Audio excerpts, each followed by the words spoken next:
te siento, saque este momento para elogiarte. Estoy agradecido y aunque otros no te piensen, yo te pienso.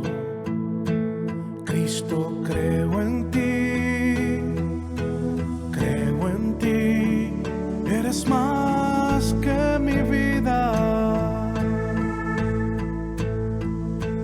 Cristo, creo en ti, he venido a decir cosas lindas de ti.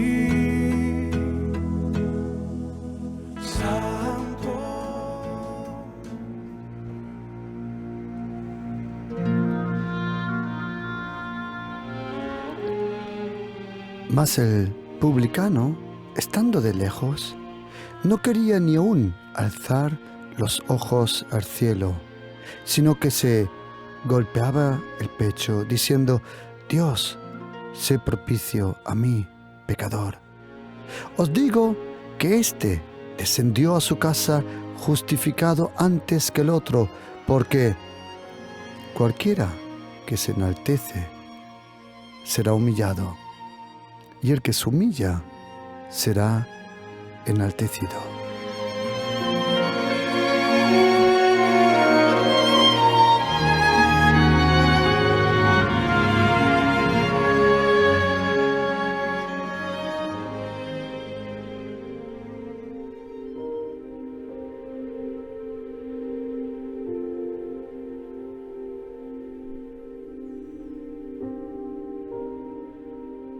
Porque cualquiera que se enaltece será humillado, y el que se humilla será enaltecido. Antes o después, la vida nos humilla. Hay tres formas de ser humillado, tres formas de humillación.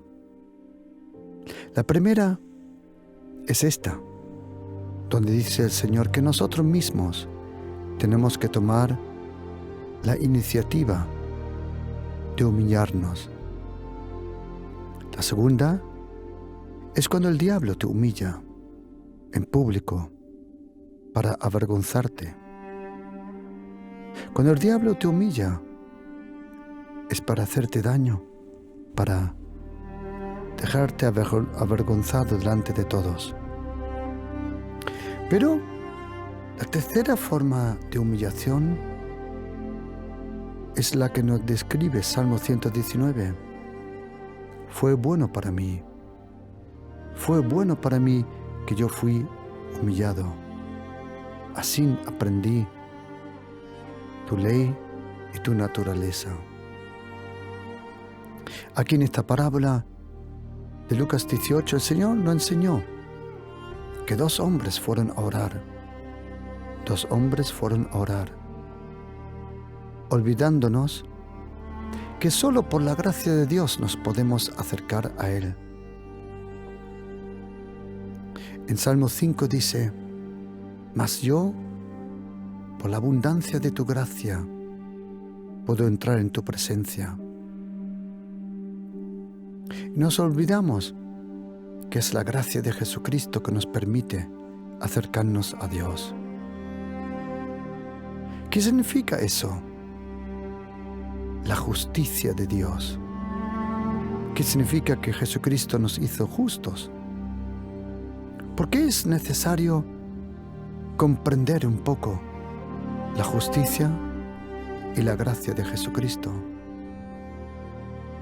La gracia y la justicia son un regalo, como dice Romanos 5, versículo 17. La abundancia de la gracia.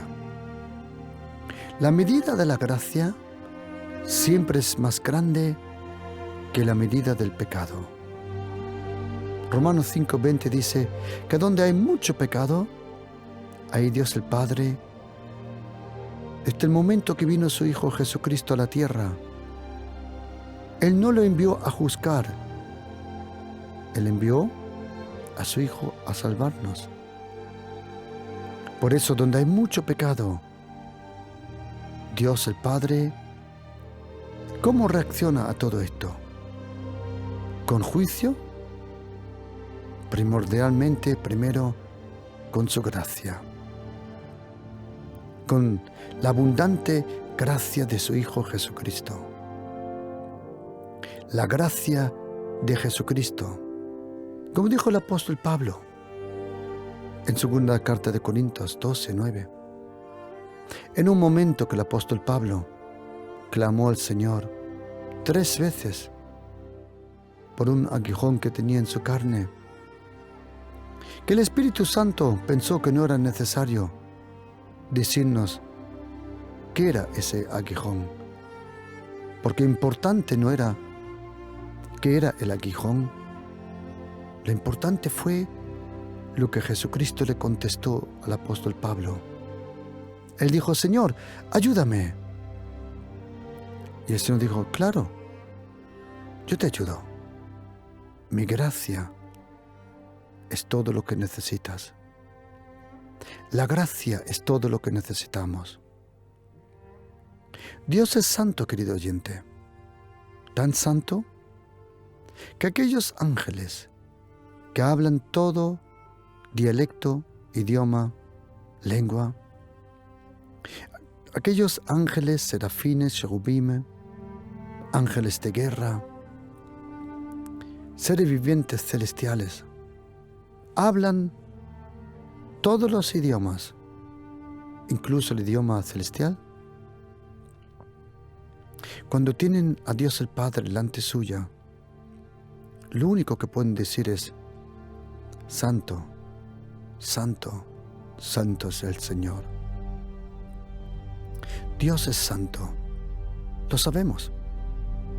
Su naturaleza es santa, su palabra es santa, su presencia es santa, su Espíritu es santo, su Hijo es santo, lo sabemos. Y como dice Romanos 3:23, que todos hemos pecado, todos. Estamos lejos y vacíos, como dice esa palabra en griego, en Romanos 3:23. Vacíos sin la gloria de Dios. Pero dice el apóstol Pablo, somos gratuitamente somos justificados por la gracia. ¿Qué fue eso lo que experimentó este hombre cuando fue a orar en Lucas 18? Y dice la Biblia que él descendió a su casa justificado. Es interesante que no dice bendecido, sino justificado. Tampoco dice santificado, sino justificado. La justicia de Dios es tan importante, que cuando un hombre que le confió al Señor, dice la Biblia, y Abraham le creyó a Dios. Y dice la Biblia, y Dios se lo contó y se lo mostró como si fuera completamente justo delante del Señor.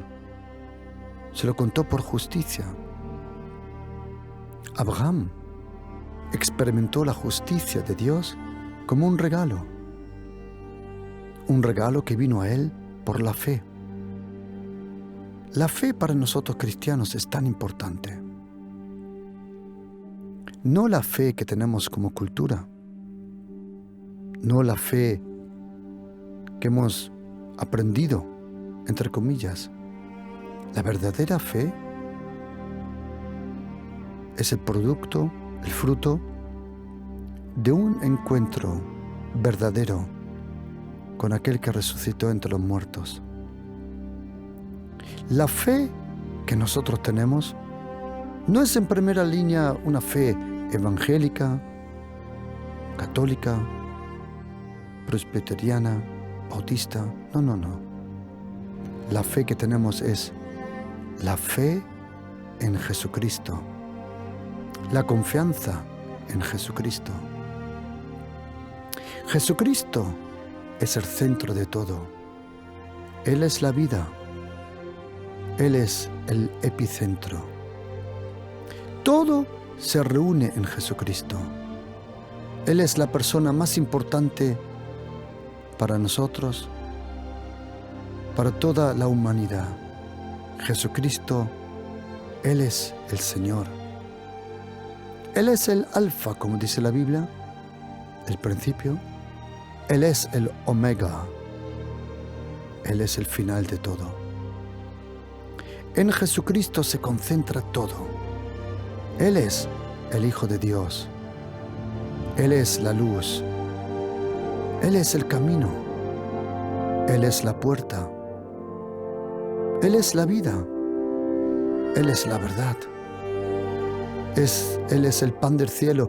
Él es el testigo fiel en las nubes. Jesucristo es todo. Y Dios el Padre, porque nosotros cristianos creemos en Dios el Padre, Dios el Hijo y Dios el Espíritu Santo. El Padre, el Hijo y el Espíritu Santo. Y como nosotros nos habíamos apartado de Dios, nos apartamos confiando en las palabras de otro ser viviente creado y no creyendo al Creador. Y cuando nosotros le creímos a sus palabras de esa serpiente, de ese ser caído, de ese ser ex arcángel, en el momento que le creímos a Él, su autoridad y su poder vino sobre nosotros, su naturaleza. No fue el diablo que trajo el pecado al mundo, no fue el diablo el que trajo la muerte. El diablo nunca pudo traer la muerte. ¿Por qué? Porque él nunca tuvo la vida para poder traer la muerte. La muerte era el último enemigo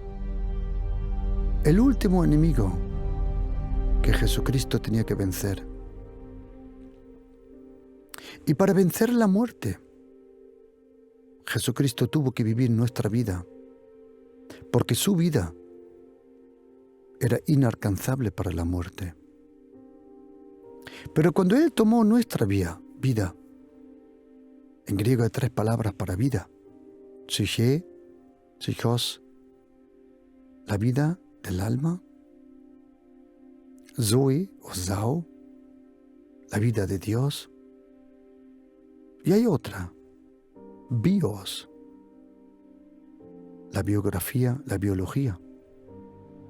Y cuando Jesucristo vino a la tierra, Él llevaba en sí, por primera vez, un hombre tenía bios, porque tuvo un cuerpo; psyche, porque tenía un alma; y zoe, porque tenía el Espíritu Santo. Y cuando Él vino a la tierra, ninguna de esas 3 clases de vida fue contaminada con el pecado. Ninguna. Ni el bios, ni la psyche o psychos, ni el zoe, zao. Jesucristo vivió la vida perfecta. Él se convirtió en nuestro representante. Ya que nosotros no nos pudimos acercar,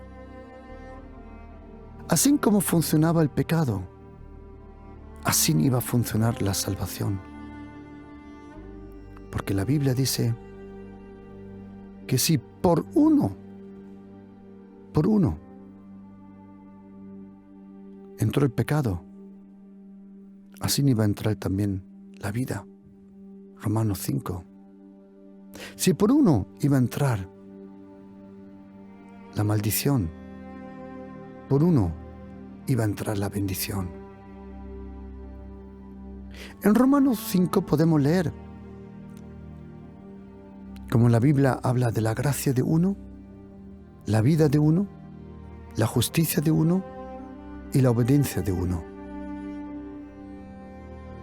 Y en primera carta de Corintios 15:21 habla la resurrección de uno. Si nosotros como ser humano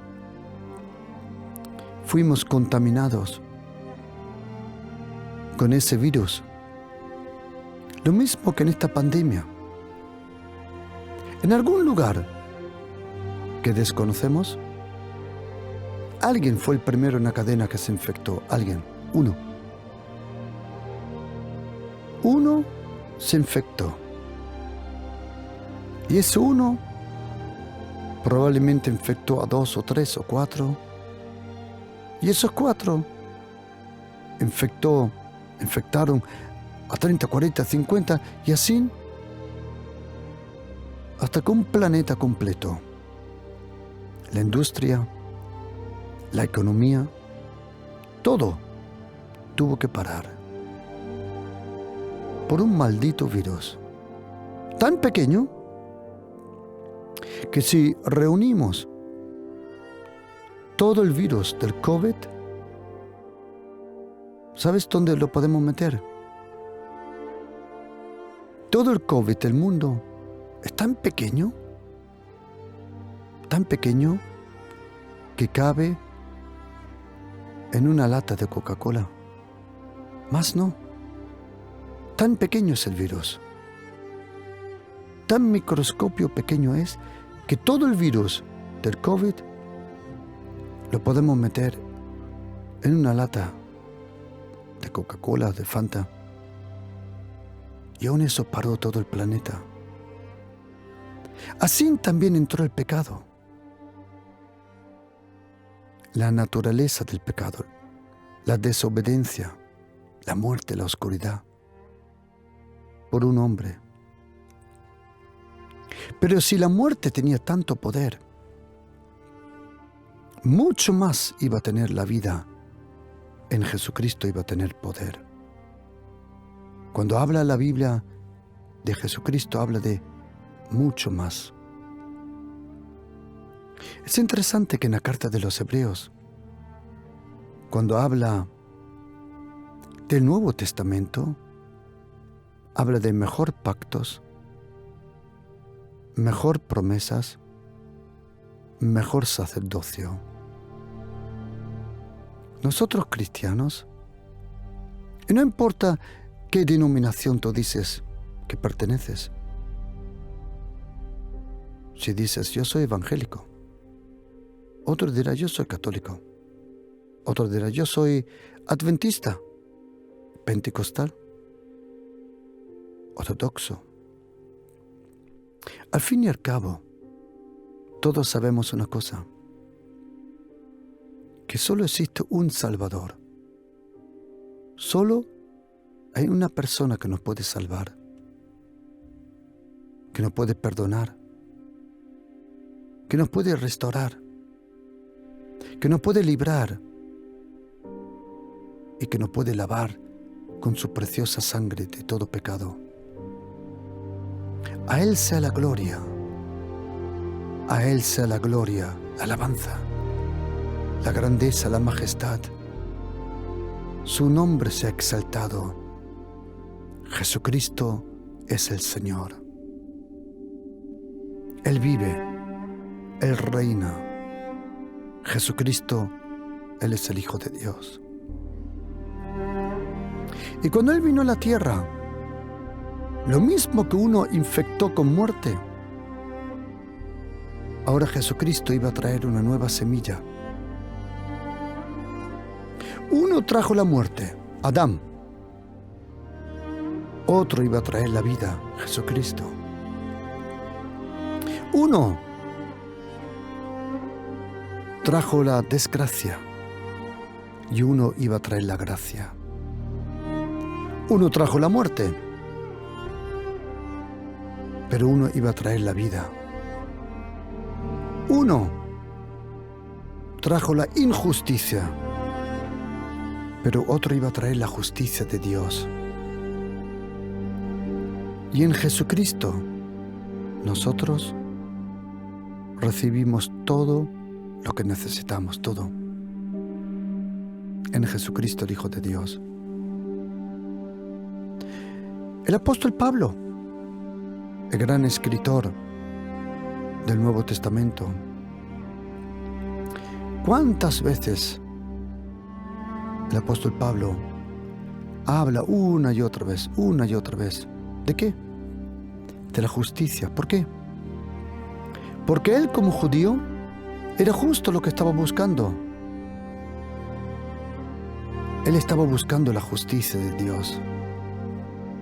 Pero, como él muy bien dijo, no encontré la justicia en la religión.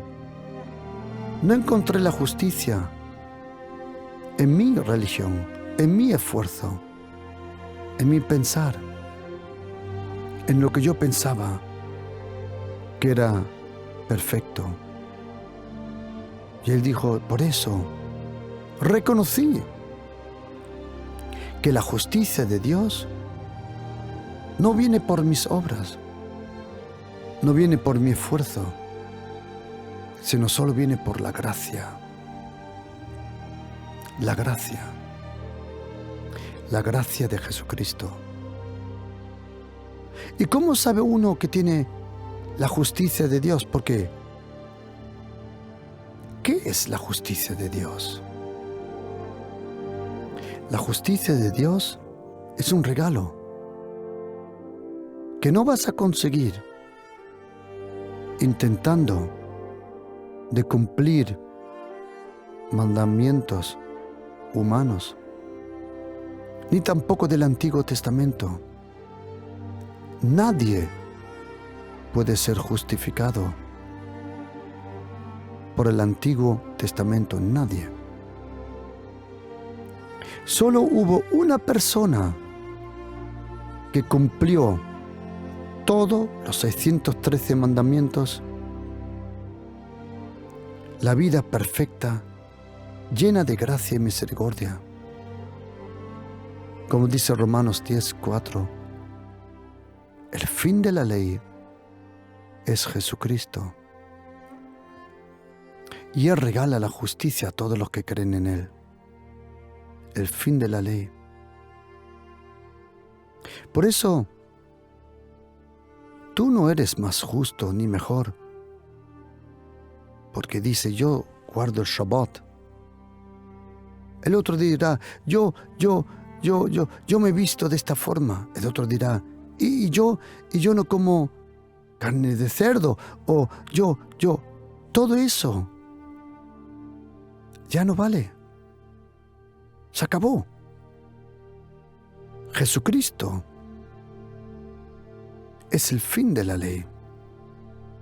Y como Él dijo en Juan o en Lucas 16:16, que la ley y los profetas eran enseñados, anunciados, predicados hasta Juan Bautista. Y a partir de ahí se predica el reino de los cielos con su gracia y su justicia. ¿Qué es la justicia de Dios? ¿Por qué para nosotros es tan importante la justicia de Dios? Según Romanos 5, versículo 1, dice que justificados por fe, tenemos ¿qué? Paz con Dios. Y esa es la cosa. Si tú pretendes tener una religión propia, entonces se cumple lo que dice Romanos 10:3, que intentas edificar tu propia justicia, no tomando en cuenta que la justicia de Dios solo viene por su Hijo. Dios el Padre, Él nos santifica por su Hijo, nos perdona por su Hijo y nos salva por su Hijo y nos regala la justicia de Dios. ¿Qué significa eso? Que hemos recibido la justicia de Dios. La justicia de Dios es la relación que Él te da, es la cercanía que Él te permite, la naturaleza que Él comparte, el acceso continuo que Él te regala y la posición. Porque por la justicia de Dios, si tú eres cristiano, ya no eres esclavo, tú eres un hijo. Porque hay una cosa, si no tienes la justicia de Dios, no tienes la seguridad que Dios oye tus oraciones. Si no tienes la justicia de Dios, no descansas. En Isaías 32, versículo 17, nos dice el Señor, el efecto de la justicia será paz. ¿Y sabes cómo el Señor le llama a ese pastor que Él iba a enviar en el profeta Jeremías? En el profeta Jeremías anunciado, en el profeta Jeremías profetizado, y en Jesucristo se cumplió. ¿Y sabes cómo se llama aquel pastor? Yahweh Tzidkenu, el Señor mi justicia. Nosotros somos justos, justos por la gracia. Si somos justos, hemos recibido la santidad. Tú y yo hemos recibido su santidad. No por lo que tú te comportas, la santidad, la justicia. Todo eso es un regalo. La justicia de Dios es un regalo que tú y yo jamás, por una propia religión, hubiéramos conseguido. Yo sé, y me acuerdo cuando era monaguillo en Alemania, y me acuerdo, y vi gente linda, gente preciosa. Los sábados, el sacerdote que teníamos los sábados era un sacerdote polaco, en aquel momento, un hombre que amaba a Dios de todo corazón. Un hombre que amaba a Dios de todo corazón. Y el sacerdote católico, él, los sábados, ofrecía que las personas podían venir a confesarse por la mañana.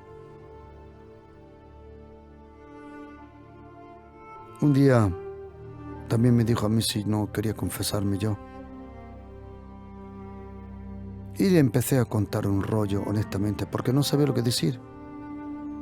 Porque me di una cosa cuenta, que si el Espíritu Santo no te lo revela, tú no reconoces tu pecado. Y me acuerdo que se levantó, dio la vuelta, abrió la puerta y me dijo, Juan, olvídate, siéntate otra vez. Y en otro momento le intentas de nuevo. Un hombre muy amable. Pero ¿cuánta gente vi yo? En aquel momento, de vez en cuando te tocaba tener cuidado de las velas. Porque habían velas. Había una estatua. Encendían las velas. Y algunas veces venían con sillas de ruedas y no podían mover las manos, y nosotros le poníamos las velas a esa estatua. ¿Sabe lo que vi? Yo vi gente honesta, gente de verdad que buscaba a Dios, gente de verdad que lo hacía con un corazón limpio. Pero cuando empecé a leer la Biblia, aprendí que ninguna obra, ninguna religión, ningún mandamiento de cualquier religión humana nos puede salvar y justificar. Y que solo en la persona de Jesucristo encontramos la salvación. Porque, ¿sabes? Con la sangre de su Hijo, Dios nos limpió. Con su palabra nos purificó. Con su muerte nos redimió. Con sus heridas nos sanó. Y con su resurrección nos justificó. Por eso, querido oyente, pon toda tu confianza en Jesucristo, el Hijo de Dios. Pon toda tu confianza en Él. Jesucristo resucitó. Él está aquí. Él está contigo. No estás solo. No estás solo. Y cuando nosotros nos damos cuenta que somos justificados por la fe, aprendemos que somos hijos, verdaderos hijos de Dios, porque Jesucristo tuvo razón cuando dijo en Juan 12 que si la semilla no cae al suelo y muere, no se puede multiplicar. Para Dios el Padre, la única forma de multiplicar la vida de su Hijo fue la muerte de su Hijo. Yo sé que para nosotros es difícil comprender, lo confieso, pero así la Biblia nos lo dice. Que si la semilla no cae en la tierra y muere, se queda sola. Si Jesucristo no hubiera muerto, se hubiera quedado solo. Porque Él nunca podía morir. ¿Sabes por qué no? Y quiero que sepa una cosa, querido oyente. No fueron los latigazos que sí, le abrieron la espalda, estaba sangrando, ni la corona de espinas que se hincó en su cabeza, los dolores, el menosprecio de las personas, ni los clavos que traspasaban sus manos, sus pies. ¿Sabéis una cosa, querido oyente? Jesucristo, Él dijo, mis palabras son vida. ¿Quiere oír algo? Que mientras Jesucristo hablaba, Él no podía morir. Porque Él, su palabra, era vida. Mientras Jesucristo hablaba, Él no podía morir. Porque sus palabras son vida eterna. Y Él decidió el momento de morir. El momento de morir fue cuando Jesucristo decidió ya no hablar más. Cuando Él decidió respirar la última vez. Dios el Padre concentró toda la vida, el bios, el psyché, todo, la zoe, toda la clase de vida, del cielo, de la tierra, del alma, la vida visible e invisible, la concentró sobre su Hijo Jesucristo. Y cuando Él murió tu muerte para que tú puedas vivir su vida. Él bajó a tu oscuridad para que tú puedas vivir en su luz. Él fue separado para que tú y yo seamos acercados a Dios. Él nos limpió con su sangre. Jesucristo era aquel donde se cumplió la profecía, que el justo iba a vivir por fe. El justo iba a vivir por fe. Y cuando dice la Biblia en Mateo 27, 19, que la esposa de Poncio Pilatos percibió la atmósfera. Ella no era creyente. Y por eso, queridos hermanos cristianos, no te equivoques. Solo porque la gente no va a la iglesia no significa que son insensibles para el mundo espiritual. Algunas veces son más sensibles que algunos de nosotros, porque algunos de nosotros están tan llenos con su propia religión que no están sensibles a la atmósfera que la rodea. Y cuando Jesucristo, en aquella noche, le tomaron preso en el jardín Getsemaní, se lo llevaron a la casa de Caifás, Ananías, Caifás. Cuando le pegaron, le ofendieron,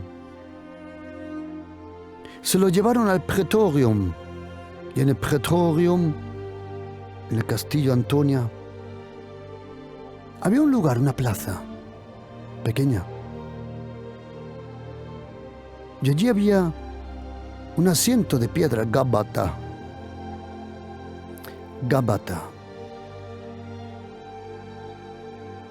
Y Poncio Pilatos, dice la Biblia, se dio cuenta que los religiosos entregaron a Jesucristo por envidia.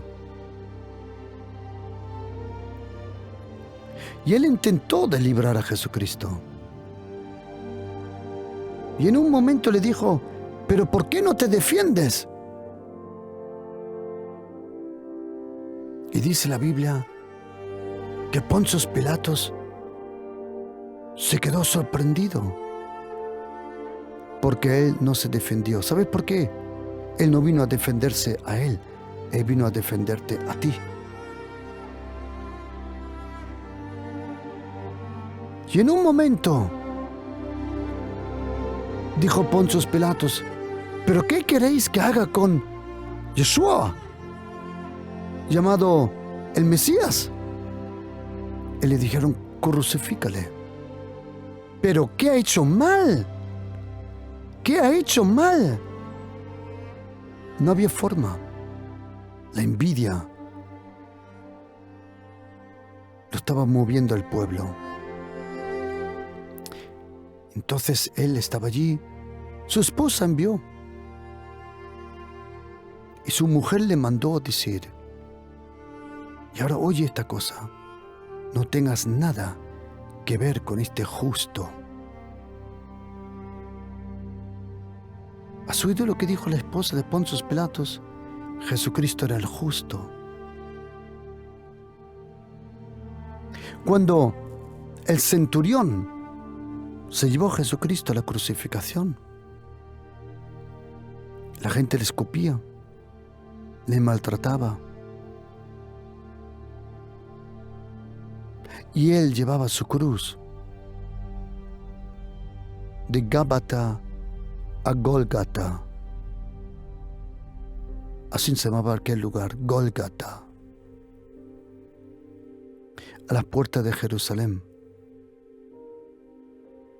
Y cuando este centurión, que no era cualquiera, porque para ser centurión tienes que saber una cosa: capitán o general.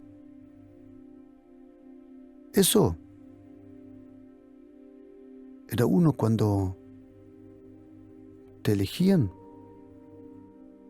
por tu familia, por los enchufes que tú tenías. Y te podías comprar el puesto, pero centurión era el único rango en el ejército romano que los soldados elegían a uno como centurión. ¿Y a quién elegían?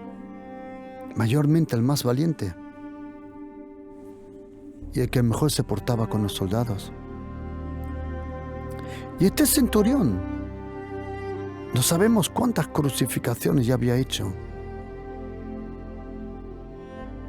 pero esta crucificación iba a ser como las otras. Este hombre no se quejaba. Este hombre no maldecía a nadie. Como dice la Biblia, como la oveja, no abrió la boca. Y de repente se le pusieron los pelos de punta a este centurión. Porque cuando echaron la cruz al suelo y un romano con una cuerda atada a la muñeca del Señor estiró de su brazo, y el otro romano clavó con un martillazo, traspasó la mano. Este centurión estaba acostumbrado al sonido que los condenados maldicían y al sonido que los huesos crujían, porque cuando el clavo pasaba la mano, mayormente partían huesos de la mano y de los pies. Pero ni este hombre tenía el sonido de los otros, ni los clavos tenían el mismo sonido. No se oyó ni un hueso partir. Y cuando este hombre estuvo clavado a la cruz,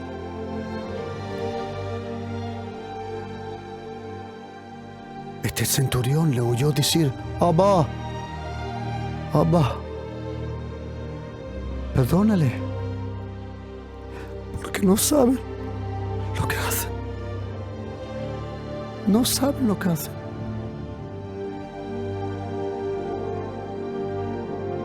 Y este hombre, que estaba acostumbrado que en esos últimos momentos de dolor, los crucificados maldicían, escupían a los soldados. ¿Por qué? Este hombre, ¿por qué? Este hombre entre las dos cruces, en el medio,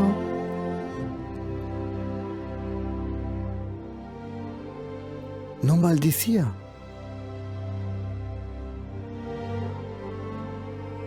Respiraba profundamente por el dolor.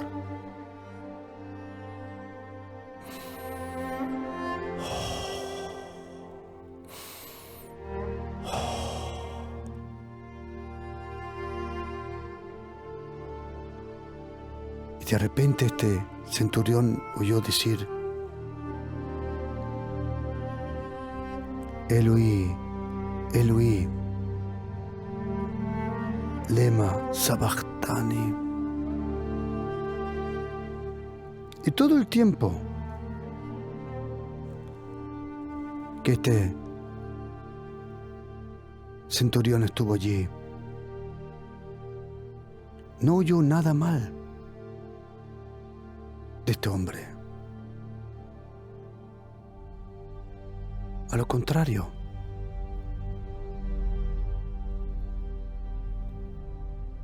a una mujer que se acercó le dijo: mujer, tu hijo. Y a un hombre que estaba con esa mujer le dijo: he aquí tu madre. ¿Quién era ese hombre en el medio de la cruz? ¿Quién era ese que estaba entre esas dos cruces?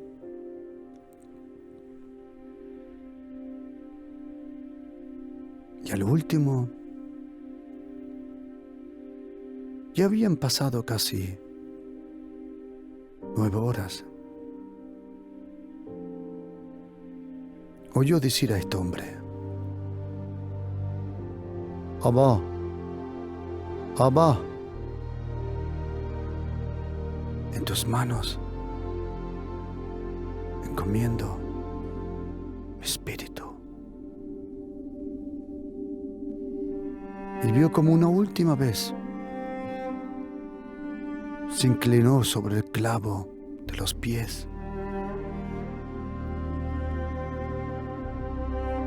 Tomó profundamente un respiro, un último, y dijo con un gran clamor: consumado es.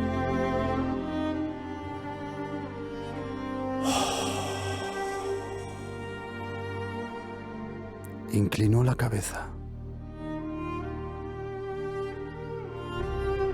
y murió.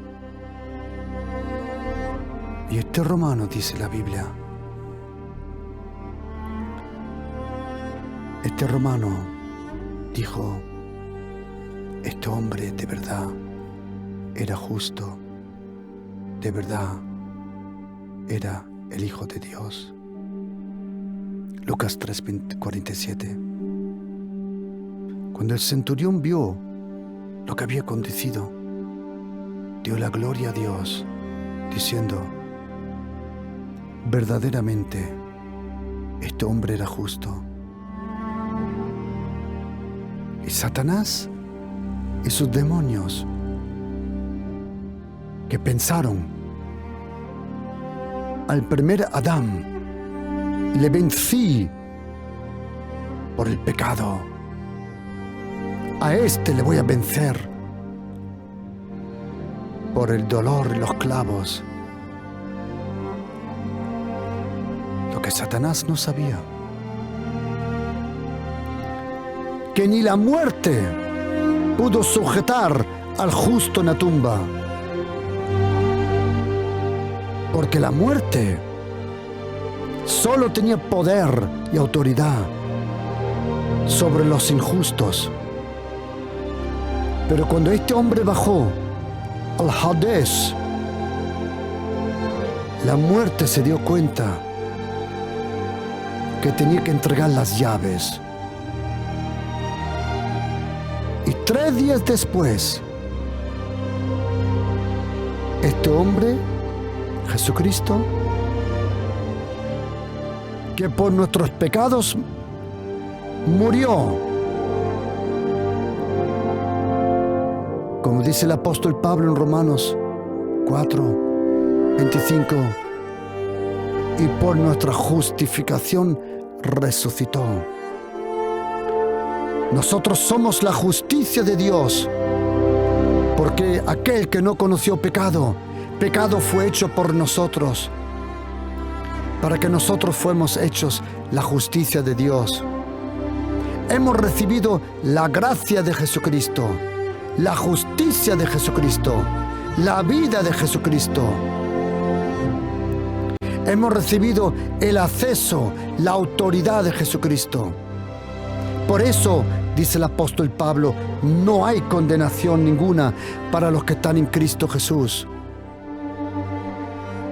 Y ahora, por su gracia y por la justicia que Él nos regaló, somos los justos. Esos justos, que la Biblia tiene más de 322 promesas para los justos.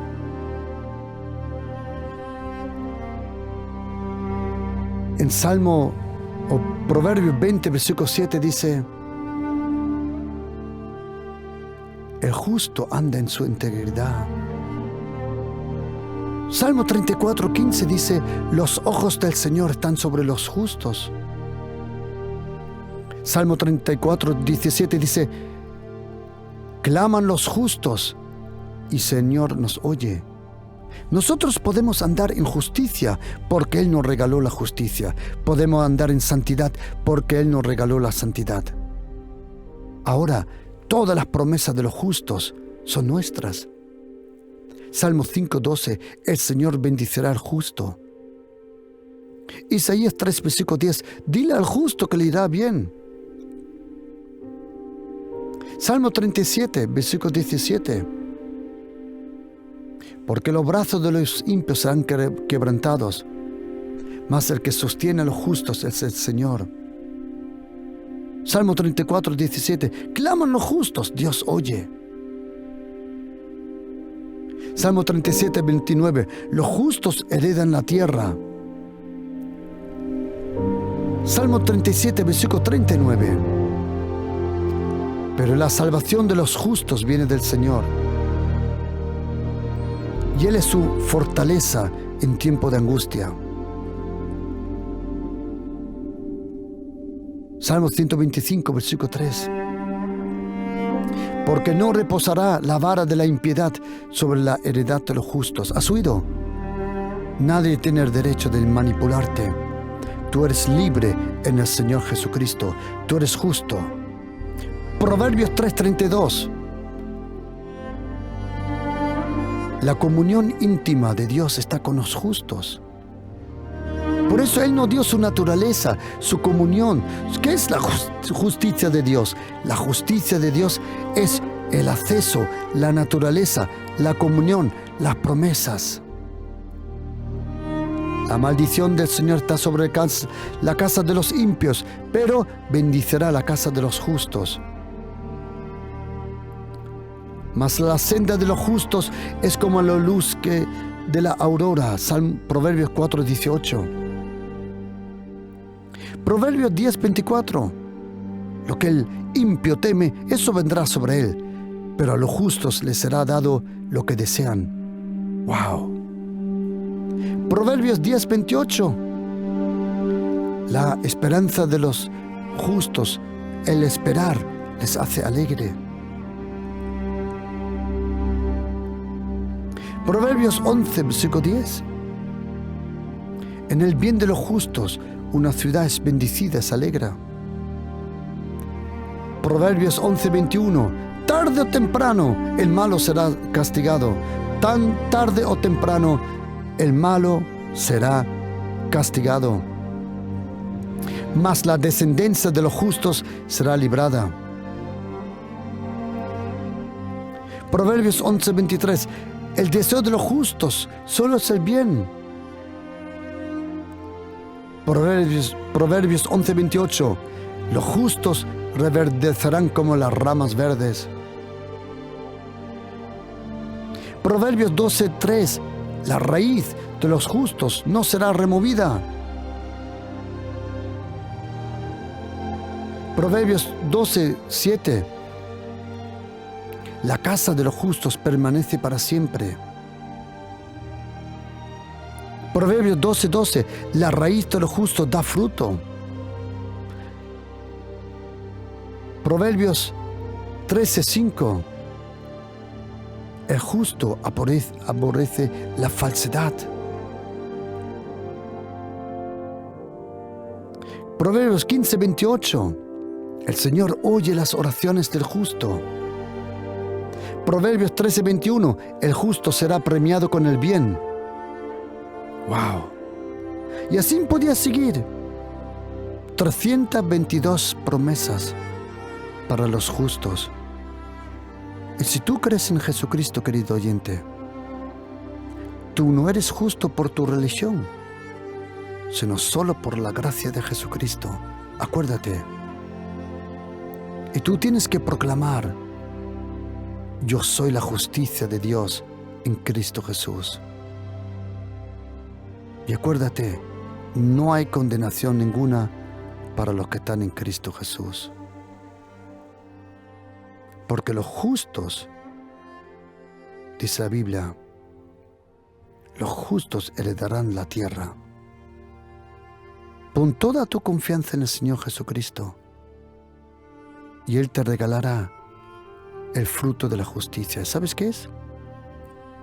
La paz, la tranquilidad, la salud y la restauración.